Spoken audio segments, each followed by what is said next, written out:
பிரியமானவர்களே, உங்கள் அனைவருக்கும் என் அன்பார்ந்த வணக்கம்.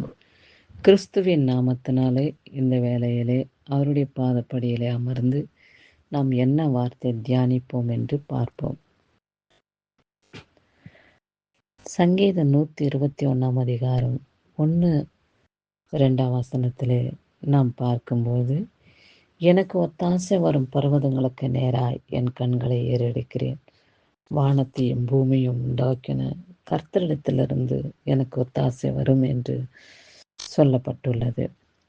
இந்த பூமியும் வானத்தையும் படைத்த தேவாதி தேவன் இரட்சகராகிய இயேசு கிறிஸ்துவின் இடத்திலிருந்து நமக்கு ஒத்தாசை அனுப்பக்கூடியவராக இருக்கிறார். அவருடைய ஒத்தாசை நமக்கு இருந்தால் மாத்திரம் போதும்.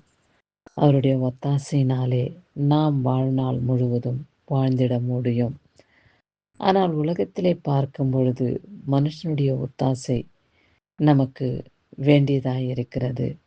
அவைகளை உண்டு பண்ணுகிறவரே இயேசுவானவர் தான். ஒரு குடும்பத்தை உண்டாக்குகிறார். அந்த குடும்பத்துக்குள்ளே உறவுகளை உருவாக்குகிறார். அந்த உறவுகளுக்குள்ளே கிறிஸ்துவின் அன்பு நிலைத்திருக்க வேண்டும் என்பதே கர்த்தருடைய நோக்கமாய் இருக்கிறது.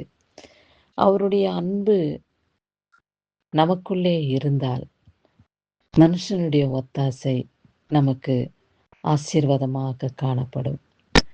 ஒருவேளை நாம் எதிர்பார்க்கிறபடி நமக்கு அமையவில்லை என்றாலும், பிள்ளைகள் மூலமாய், புருஷன் இல்லை கணவன் மூலமாய் நமக்கு வருகிற